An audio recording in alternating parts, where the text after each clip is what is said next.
মনরেগার নয়া সংশোধনী বিল স্থায়ী সম্পদ সৃষ্টির গ্যারান্টি দেবে, তাতে বজায় থাকবে স্বচ্ছতা, রয়েছে শ্রম দিবস বৃদ্ধির সুযোগ। আজ প্রদেশ বিজেপি দপ্তরে আহত সংবাদ সম্মেলনে এই কথা বলেন প্রদেশ বিজেপির সভাপতি রাজীব ভট্টাচার্য। আজ মূলত এই সংবাদ সম্মেলন আহ্বান করা হয়েছিল দলীয় স্তর থেকে রাজ্যবাসীর প্রতি নতুন বছরের শুভেচ্ছা বার্তা দেওয়ার জন্য। সেই সূত্রে উঠে আসে নতুন বছরে নতুন ভাবনা সংক্রান্ত বিষয়, সঙ্গে অবধারিতভাবেই উঠে আসে বিকশিত ভারতের স্বপ্ন সাকার করার ক্ষেত্রে সকলের এক সুরে এগিয়ে যাওয়ার বার্তা।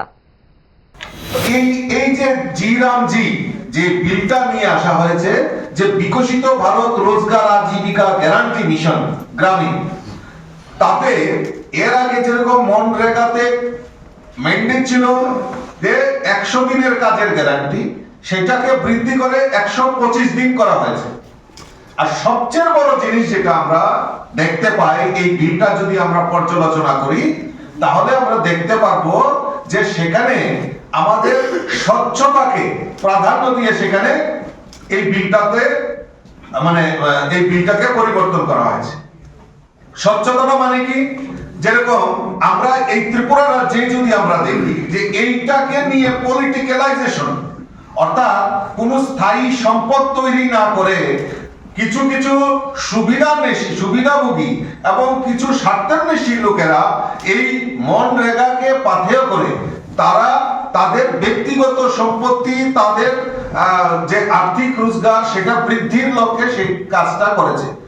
আমরা ত্রিপুরা রাজ্যের কথাই যদি আমরা দেখি, বিগত দিনে আমরা যদি দেখি যে ত্রিপুরা রাজ্য প্রায় 10,000 স্কয়ার কিলোমিটার, কিন্তু তার যে পরিসংখ্যান, এই রেগার কাজের যে পরিসংখ্যান যদি আমরা বিশ্লেষণ করি তার আগে, তাহলে সেখানে আমরা দেখব প্রায় 15,000 স্কয়ার কিলোমিটারের উপর এখানে পুকুর খনন হয়ে গেছে।